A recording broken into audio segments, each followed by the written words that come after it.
and it is a joy to invite you all and welcome you all to the Sunday webinar. Today, we have the topic of leadership lessons, past, present, and future. And in our Sunday leadership webinars, we learn from people who've got unique perspectives on leadership. Every so often, we're very fortunate in having a past international president of Toastmasters International join us.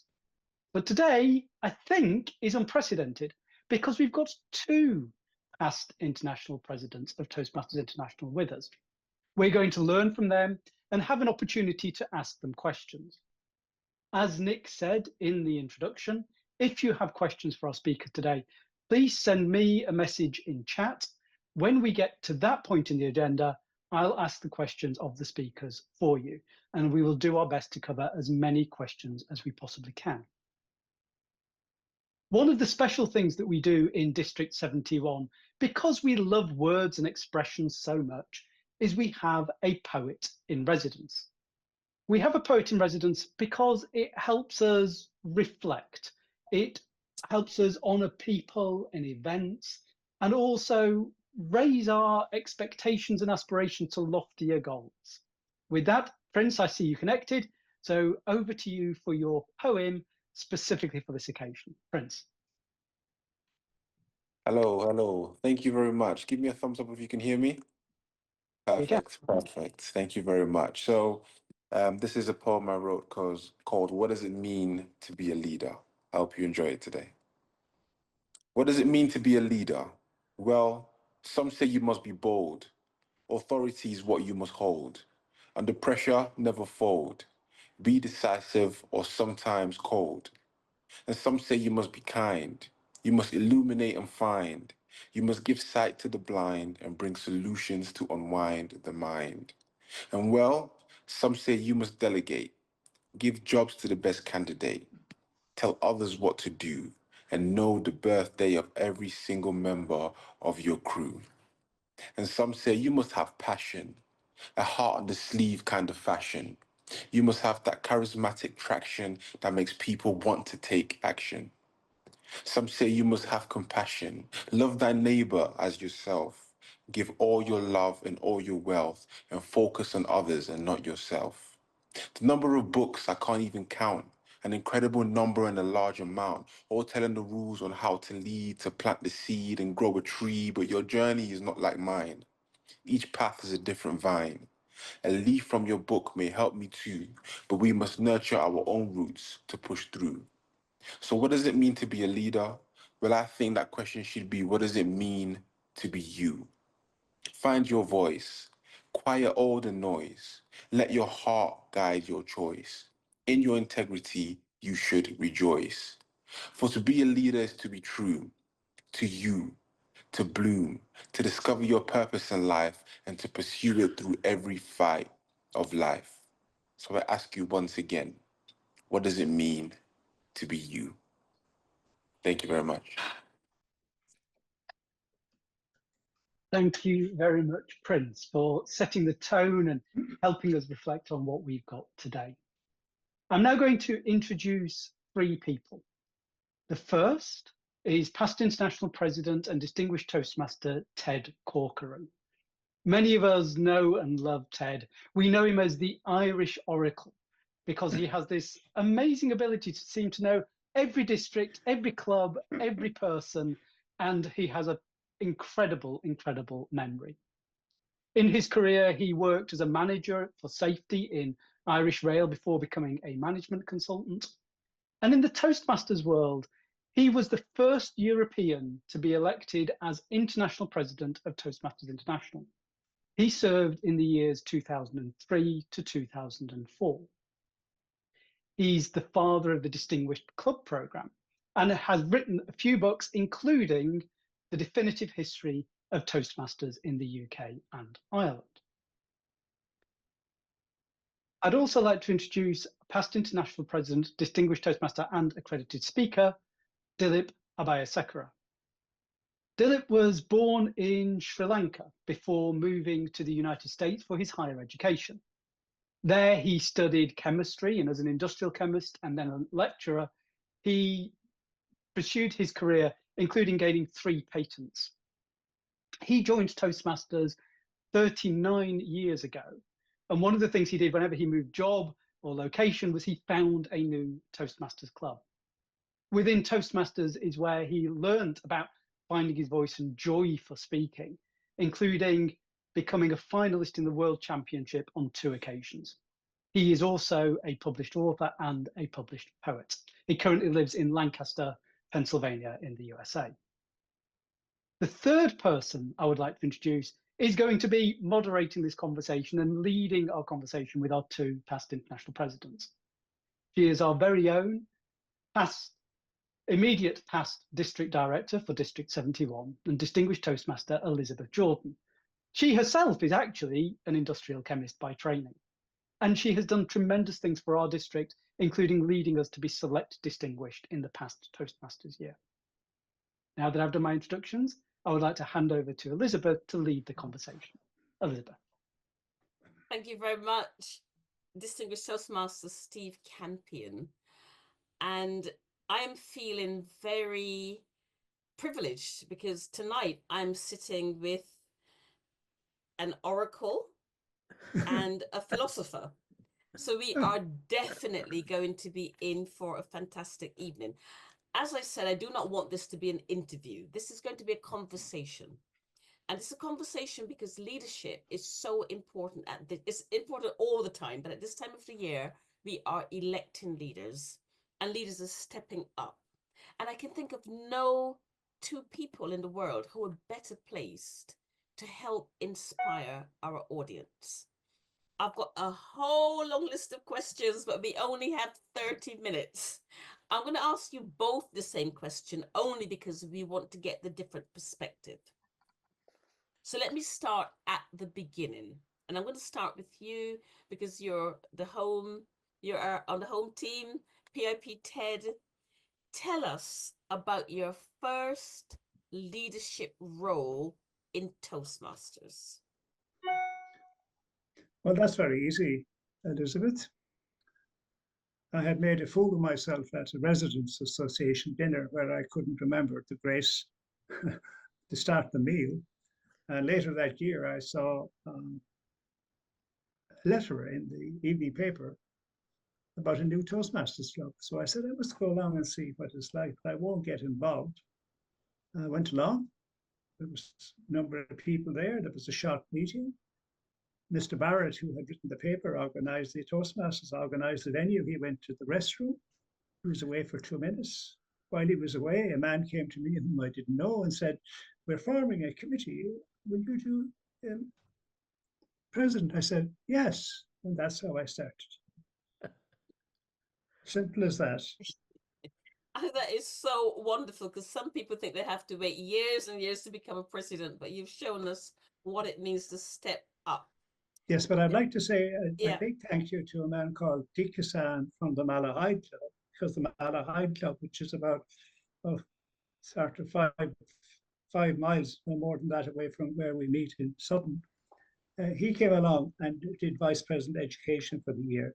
And in fairness, he ran the whole club for the year because none of us knew anything about it. So I'd like to mention, particularly on this night, because he's long since passed away. Thank you. Thank you, Dick. That's very much part of your generosity in recognizing others, but thank you for that. Now to your PIP, Dilip, what was your first experience as a leader in Toastmasters? Well, my first opportunity to lead was turned down. Unlike Ted, where a stranger asked him to be president, I had been active in my club for about a month. I loved everything about it. Then I heard there was an opening for vice president education. So I talked with the gentleman who was running that committee to select one. And he said, oh, you are too new a Toastmaster to do that job. Why don't you give it a few months and see? So this club that I was attending in St. Louis, Missouri, they had 6-month terms. And I had joined in March. So it's around April. He told me to wait. And then come May, there were elections for the new year, and still no one had stepped up, and they were struggling along. And I said, okay, we'll give you a shot at it. You are the vice president education. And for me, that was a tremendous opportunity to really learn the inner workings of a Toastmasters club and how programs are put together. I had to learn fast. I had not been to club officer training. So I talked with people who are knowledgeable, and we got that club going. And I think that gave me the basic understanding of the secret of running effective club meetings. And I found that really is the secret to building club membership. Every meeting has to be excellent so that when visitors come, they say, I want to be part of this. So that was my experience. And it prepared me well later on to go and serve as president. Excellent. So we've heard how you've both started in Toastmasters at the club level, and that's wonderful because Toastmasters is always about the club and the members. But ultimately, things changed for both of you because you ended up being international president, a massive responsibility for overseeing members around the globe. And I want to ask you this question. Looking back at your time as Toastmasters International President, what was the most pivotal lesson that you learned? And I'm going to ask you, DIP Dilip, to answer first. What was the most pivotal lesson you learned as past international, as the international president? Looking back, I'd say the most pivotal lesson I learned is that people are hungry for the Toastmasters experience. We who are immersed in it frequently forget how other people might look upon it. In 2003, when I was third vice president, and Ted, I believe you were incoming international president then. 2003. Yes. I was given the opportunity to travel to Sri Lanka, my native country, to foster Toastmasters growth. And that was an experience that I will remember very fondly for the rest of my life, because the people there were hungry for it. They did not know much about it. They had a few clubs. And I spent 10 days doing visits to corporations, meeting with business leaders, being interviewed on TV, on radio, by newspapers, conducting a weekend retreat of training for Toastmasters. Remember, these were people who were trying to figure out what Toastmasters was about. And it just was a tremendous experience that people were so hungry for what we offer. And it made me even more committed to being the kind of leader that would help Toastmasters propagate around the world. So that was it. And I remember district visits was always a highlight, but especially with people who said, tell us more. How will this help us? And that was a tremendous experience and discovery for me. Excellent. PIP Ted, looking back on your time as international president, what was the pivotal leadership lesson you learned? I thought about it, and I think it's a very simple one, but one I hadn't come across before, even though I had spent my entire life in some leadership position or another in sporting bodies and in work and everything. And it was how the board came to decisions. So we would have a proposal or a motion, and there would be a discussion, and people would be for it, and people would be kind of against it, and there would be people against it. And after a sufficient amount of time by the president, there would be this, there was a name for it, Dilip, a trial vote. Yeah, what was the name? A straw poll. Straw poll. And if we had, you see, when I was on there first, we had 17 international directors and 5 boards. That's 22. So if there was 11 for and 10 against, we wouldn't proceed with the decision. because it said there's something not right here, that if 22 people can't unify around something, it needs further consideration. And it was taken off the table and put back and perhaps never brought again, or perhaps it was. But it taught me the lesson of making decisions by just a majority view doesn't tell how it's going to be implemented well, because there are people who will not be really supportive of it. So that's the lesson I learned, I think. And it's a strange one, but nevertheless, I had never come across it before, where votes were taken and the majority won. Mm. But this was, the majority did not win. There was to be, let's say it was 24 and 2 against, that made no difference. But if there was a lot of people against it, it was taken off the table. And I think that's what I recommend to people today.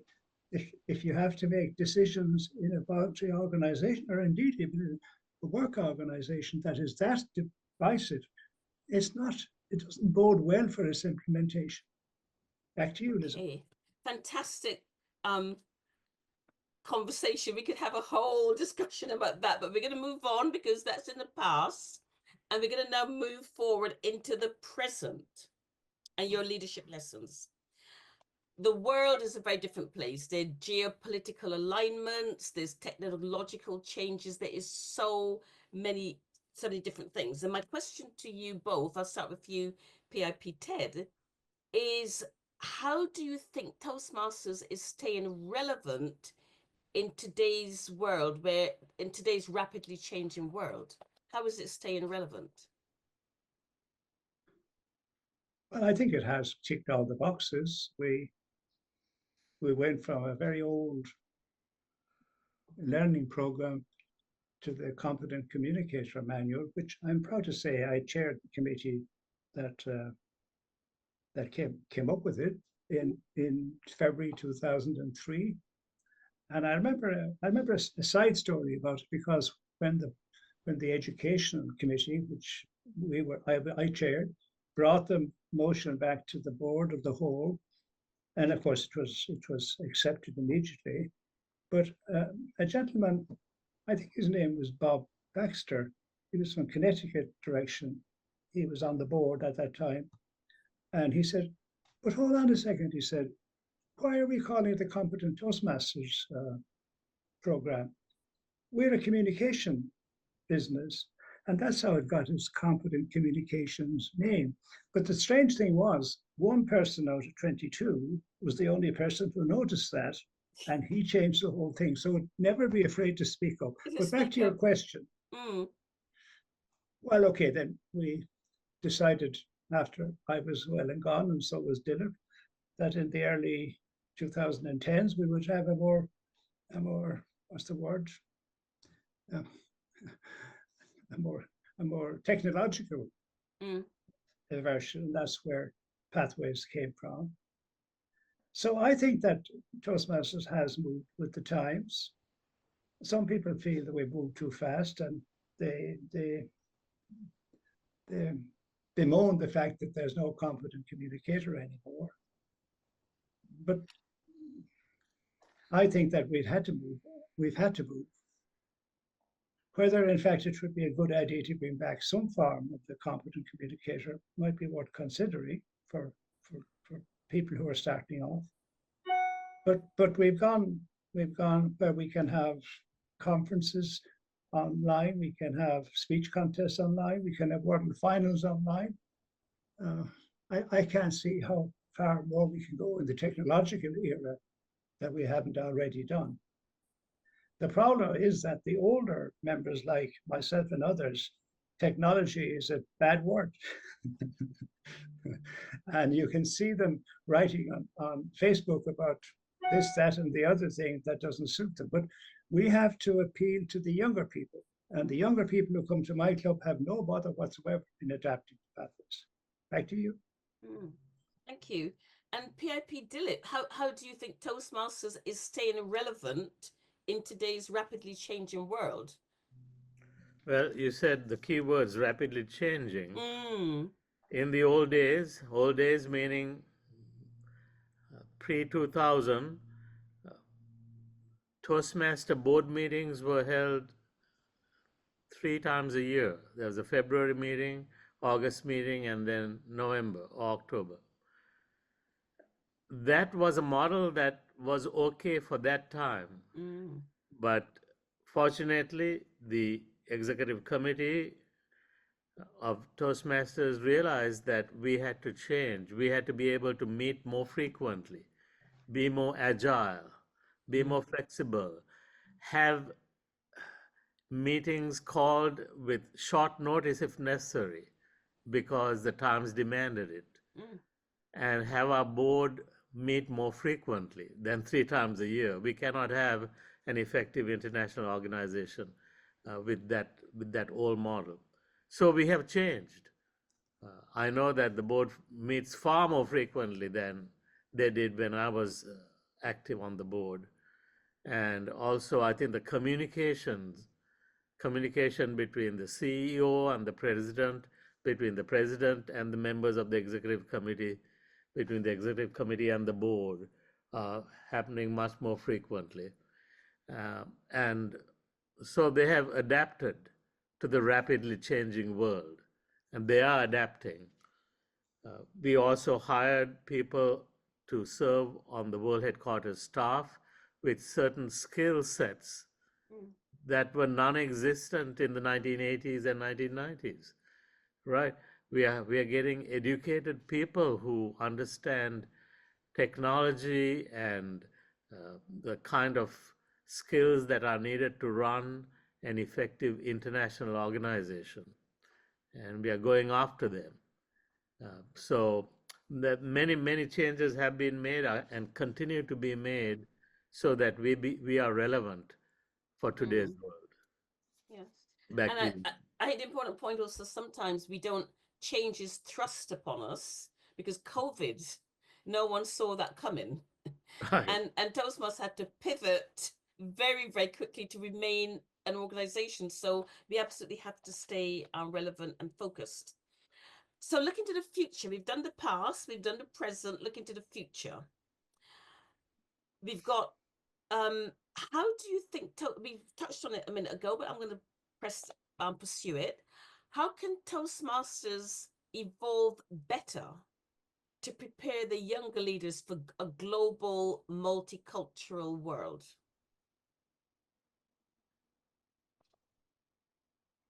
Who am I talking to? I'm so sorry. Can I start with you, PIP Dilip? Okay, yes. Yeah.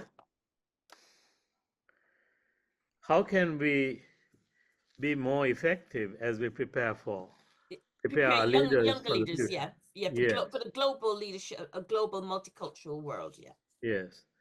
So this is where how we select leaders is important.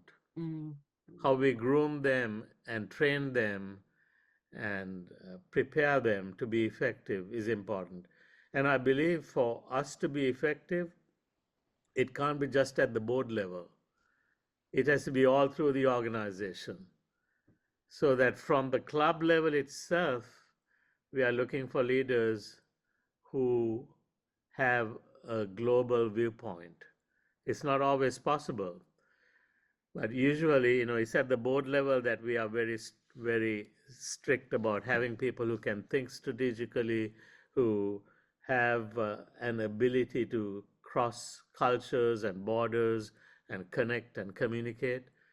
But why not have that go all the way down through the districts and into the clubs, and modify our training manuals and training methods and procedures, the way we interview people, the way a district leadership committee would interview people, the way a club nominating committee would interview people.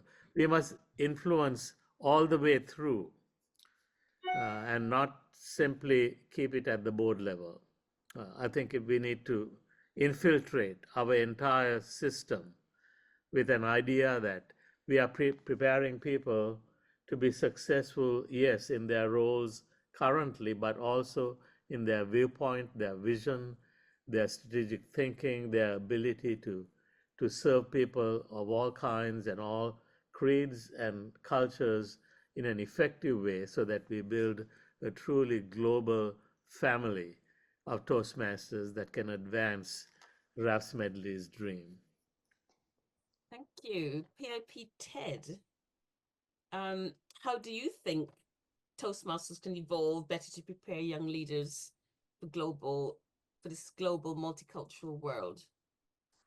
I agree with everything that Dilip has said. He's said it all. But my advice to younger people would be take a role.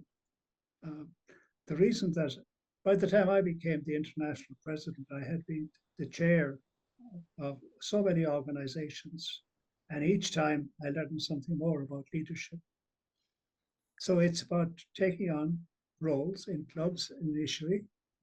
And there seems to be a resistance today in taking on roles at area level. They see this as a big job when it's organized properly, it's not. But it's the gradual incremental improvement that makes the difference to young people. And we've had 3 or 4 examples in my club where they got to speak before their business conference. One young lady spoke to 500 people, and they all got huge praise for how they did it. So we know that what we are providing people works in the real world. And I have examples nearly every Monday when I go to my Rotary Club where we have outside speakers and they talk and they talk and they talk, but they do not communicate anything. So we're on the right track. We have the right system. We need to get more people involved at club level who will percolate upwards. I don't know whether you can percolate upwards, but you can percolate upwards. You can percolate upwards, but you know what I mean. You mean. You know what I mean. So that we gather them in at the bottom and they work up their way through the thing. And they will bring, as Dilip has said, their ideas and their views and their philosophies to the world as a whole. And the world depends on better communication. And as my friend, it's not a friend, the person I quote, a guy called Harris, he was a news reporter in Chicago, passed away a long time ago. He said, information is giving out, he says. Communication is getting through. And that's our philosophy that we need to think about all the time, because that's what we're about, getting through to people, communicating to make a better world. Oh, I love that. I must write that down. That's really profound. Okay, I'm going to ask my last question because I think the audience are itching to ask questions. So I'm going to ask you my last question.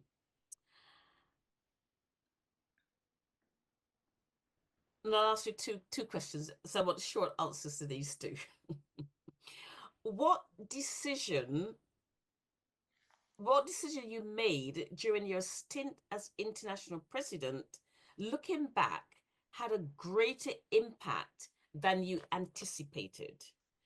And PIP Ted, I'm going to ask you first. It had your decision had a greater impact than you had anticipated. Well, it's true. It had a greater impact than anticipated. Up to 2003, there was a District 71 in Britain and Ireland, and no other district in Europe. None. There was a few clubs started in 1980, and they were called the Continental Council of European Toastmasters. But in 2003-04, we made the decision to make it into District 59, with I think about 60 clubs, no, 40 clubs. And today in Europe, there's 59, there's 95, there's 107, 108, 109, and 110, where I'm visiting next week in Prague. That's an enormous surge of growth in a place that didn't have it, just because Toastmasters made that decision to extend the districts in Europe. Back to you. Thank you. And PIP Dilip, what decision that you made as IP, looking back, had a greater impact than you anticipated? It was actually a decision I made as third VP, and that the board helped me make when Toastmasters in Sri Lanka said, "Can you help us by sending one of our native sons who is in the United States, who happened to be third VP? Would you send him to us?" Little did I know that this was a pivotal change for South Asia, because when I went and spent that 10 days, and they truly made the best possible use of me, we planted the seed for Toastmasters in Sri Lanka and India to start working together. Mm. We had 3 clubs in Sri Lanka and 7 clubs in India at the time. When they started working together and we started supporting them actively without waiting for them to do all the right things, without waiting, we started taking the initiative to support them. Happened was 20 years later, that region, which had 10 clubs, now had 1,140 clubs. I know the details because I prepared for this in the panel that Ted, Corcoran, and I were part of, talking about the history of Toastmasters. In Mm. 20 years, it had gone from no district, just undistricted clubs, to having six districts, 1,140 clubs, and it was on a boom. People wanted what Toastmasters has to offer. Mm. And it has that area produced 2 other international presidents, Baraj Arunachalam and Deepak Menon. Mm. Mm. Uh, you see, so this was the untapped potential being explored and nurtured. And my credit is partly given to the board of directors for having the vision to say, we've never done this before, but let's go out on a limb and start supporting them without waiting for them to prove that they have earned the support. Right? It was a different way of thinking. Don't wait for Fantastic. people to prove that they are Mm. worthy. Already believe that they are worthy, Yes. and so provide the support and the help and the nurturing that they need. Fantastic, fantastic story. Final question, very, very brief. If you could share one timeless leadership principle with every new member on their Toastmasters journey, what would that be and why? So a timeless principle that every Toastmaster should adopt. I'm going to ask PIP Ted first. What would your leadership principle be for every member of Toastmasters? You know it already because I have spoken to you about it umpteen times. My principle is recognition rocks. Recognition rocks and is so seldom done. But you have been excellent last year again, and the team this year in having award ceremonies every now and again, awarding people. Recognition rocks. It works. It's absolutely vital. And in that, what they call that leadership thing we have in Toastmasters, the title of it, the leadership program. Anyway, Does there it are start there, with a D? yeah, there are 6 parts. There are 6 parts to it: Yes. having a vision, setting a direction, persuade people. Now you're on the journey, and then you have to develop and appreciate and support. And they're the big things in getting things done in any business, whether it be paid or voluntary. That is the payback for people to do lots of stuff in their free time. I have a little one-liner that kind of encompasses all that, which is know the way, show the way, and go the way. So know the ways, know where you're going, know, show the way, show the people with you how to do it, bring them along with you, and go along with them. And as you go along with them, you support them, you develop them, and you appreciate them. Recognition rocks. Super. I've written that down. PIP Dilip, what would be your timeless leadership principle for every member that you want to share with them? I'd say yes to opportunity without waiting for it to be the perfect time. Toastmasters gives so many opportunities. I know that I have said yes when I have not known how I'm going to do it, but I see the opportunity. And then the second part of that is find the mentors you need.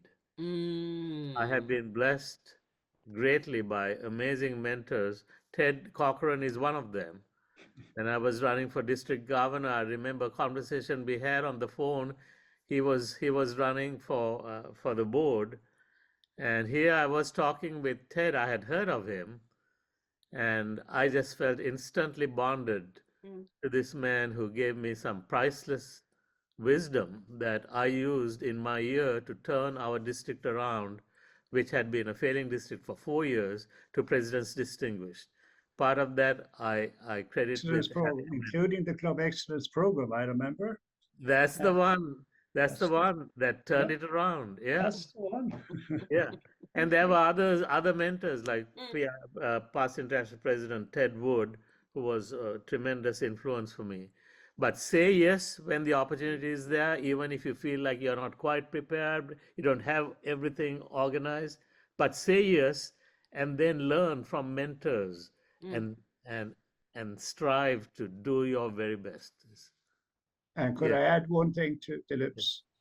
Because that's my trifecta as well. Always say yes, never be afraid to ask for help and advice. But the third one is always believe you're as good as the next person. Excellent. And I see that the red card is now shown, but I want to thank you both because knowing you both, not only are you examples of great leadership in our district, I'm always struck by your enormous generosity to members of any level and all around the world. And I'm just delighted that on this bright sunny day, certainly in Hertfordshire, it's bright and sunny, we're delighted to have you with us. The conversation will now, people have been listening intently to two of you. Now is the opportunity to open it to the audience to ask you any questions. I'm going to invite Distinguished Toastmaster and Club Growth Director Steve Campion to lead this part of the session. So I will disappear in the background and he will take center stage. So Zoom Master, you can move me off the stage. Thank you. Over Thank to you, you. Steve. Thank you very much, Elizabeth. Don't go too far away. You never know, I might ask you a question. Thank you, Elizabeth Jordan, for asking such insightful questions that have, for past International President Ted and past International President Dilip, probably felt like a very extreme session of table topics. Well done for everyone on asking questions and answering them so well. As I mentioned earlier, I said, please do send me questions through the chat. I've received quite a few of them. We'll do our best to get through as many as possible. And what I've tried to do is link them to some of the comments that our speakers have shared, so that then I can ask each of you questions that are relevant to the questions that we've got come in. Actually, let's start with a personal story one. And I'm going to ask this of both of our guests, please, which is, how would you describe Toastmasters to someone who's a complete stranger? How Toastmasters makes you feel to someone who is a complete stranger? Let's start with Ted Corcoran, please. Ted. Toastmasters is like a family who are so anxious to help people improve their communication and leadership skills that they will turn up and give you advice, give you feedback, support you, be there for you. It's like a big family, and it's worldwide with some 13,000 clubs at the minute and over nearly 300,000 members. And it has been working very well for the last nearly 101 years. And it continues to do its job, which is make people more effective communicators and leaders for a very small fee. Back to you. Thank you very much, Ted. I love that feeling. And I personally felt it as I've traveled the world and just gone to Toastmasters clubs. You're just with family you haven't made yet. If I could ask that same question of PIP Dilip, how would you describe how Toastmasters makes you feel to a complete stranger? Steve, my home club has the theme that they share. Whenever guests come, we tell them this is the safest place to fail and the greatest place to succeed. That's what Toastmasters is. So we offer an environment where failure is not failure.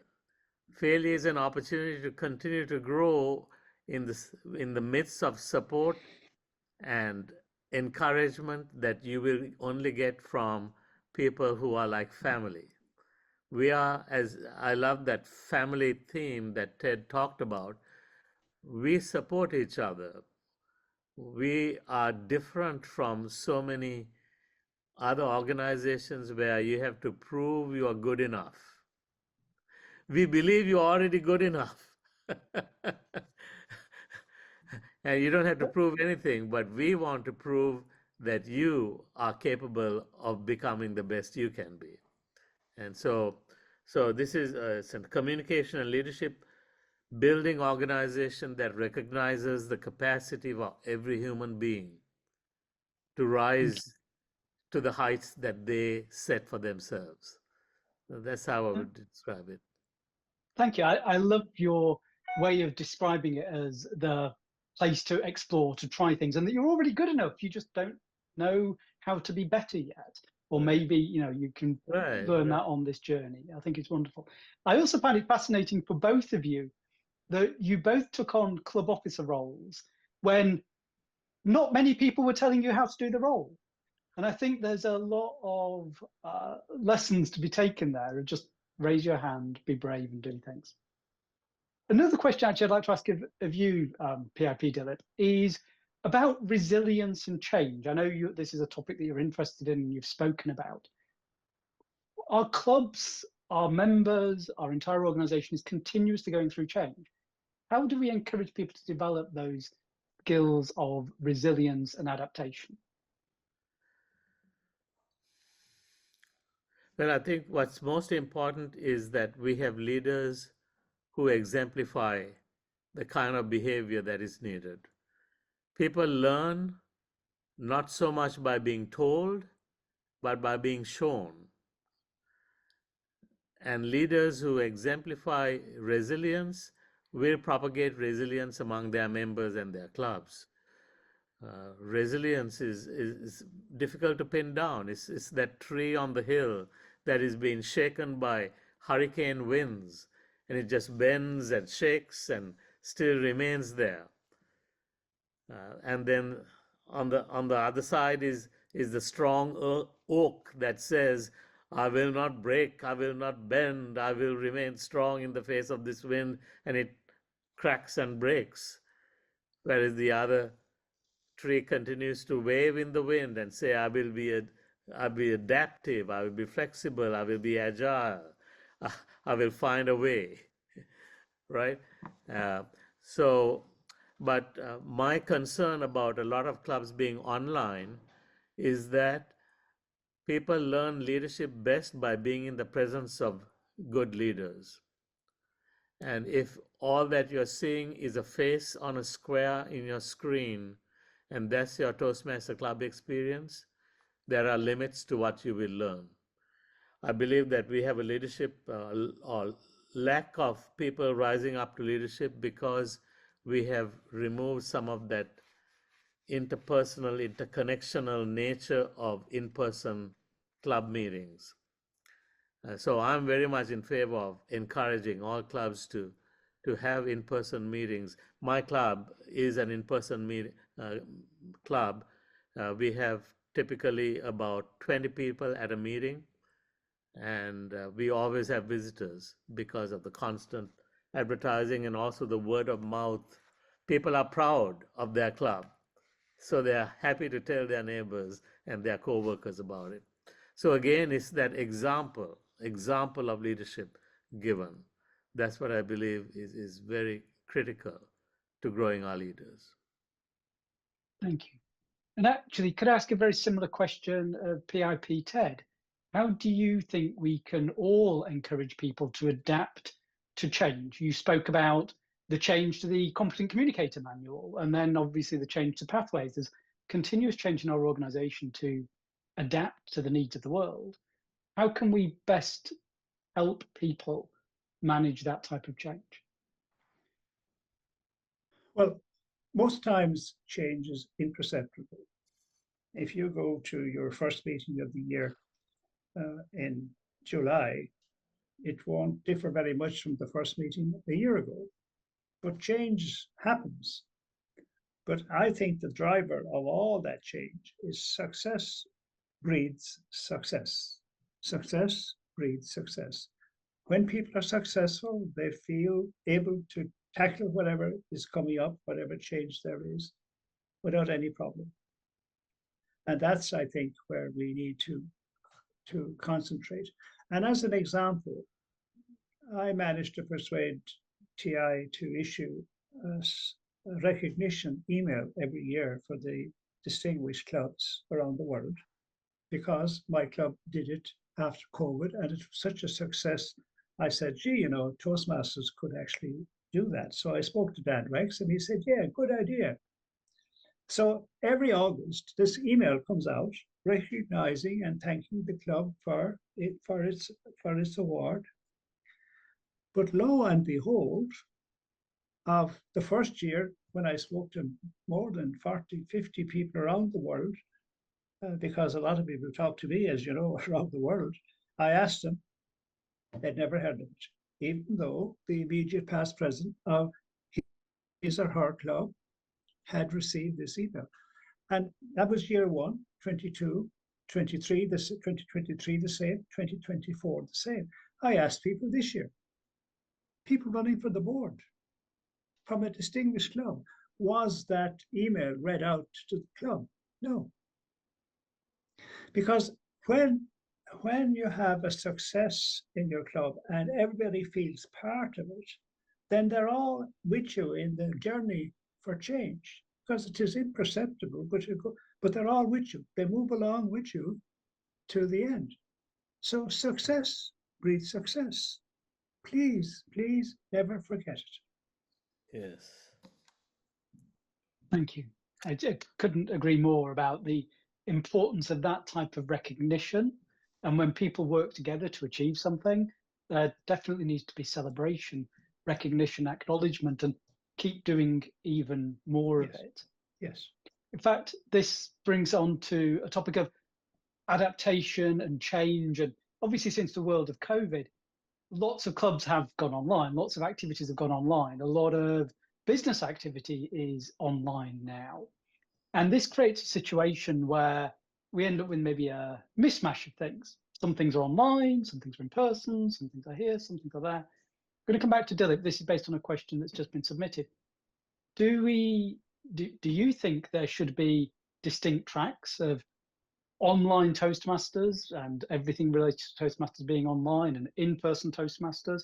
Or how do you see the best way of combining the best of both there? I would like to see more people returning to in-person meetings. I mentioned that about how people learn about leadership. Some of the greatest leadership lessons I've learned have been around leaders who were present with me in person. I heard how they spoke, how they responded to a crisis, how they led and inspired people in person. So I would encourage that. But I know it's not always possible because of situations. There are clubs that meet online and they are successful online because they have harnessed the power that brings people from many different geographical positions. I have some good friends who are in the World Travelers Toastmasters Club. World travelers, because they're from all parts of the world, they travel together to be at that meeting through the power of online connection. And they look forward to it. And they are successful at it. But I don't know whether that's actually going to produce some great leaders who understand what leadership is, because they haven't really been up close and personal with those leaders.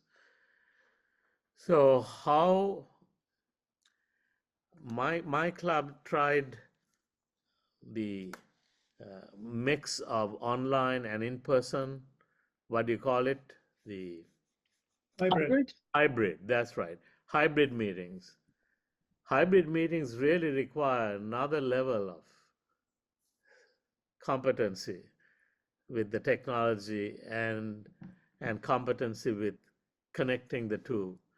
And we found that it was just, we tried it for several months, and that club actually, which I used to belong to, has folded because it wasn't working. Either they should have been one or the other, I believe. But they tried, and so maybe there are some other clubs that have found a way to succeed, but I don't know. I don't think we want to have separate tracks like an online Toastmaster track and in person. No, I believe that we are all one, and we should be one. But how to solve it? I would like to see more and more in-person meetings. I have just returned from an in-person district conference in my district, and it had the best attendance it has had in the last 3 years, because they stopped trying to make it something for both worlds. They said, no, let's just make it this. If you are serious about this, come in person, make the time to come. But there are places where online is appropriate and should be practiced. So I'm not turning that down, but I believe that we should try to encourage that in-person experience, which Ralph Smedley himself knew and saw the power of. So I will stop there. I'm sure Thank there are good answers elsewhere. I'm sure there's a lot there, and as you say, there's tremendous value in being together in person. Just for people from District 71 here, our district conference is going to be in Solihull this year. It is going to be in May. It is going to be completely in person, having moved beyond hybrid approaches. So thank you very much, and I hope to see everyone there. One final question, if I can, for Ted Corcoran, and then we'll need to wrap up. Ted, you've talked on a couple of occasions about decision making. You know, the decision making in the board and decision making within clubs.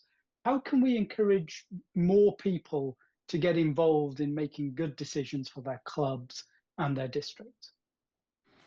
Well, it's a great question. I could spend the day talking about it. I feel you've got a minute.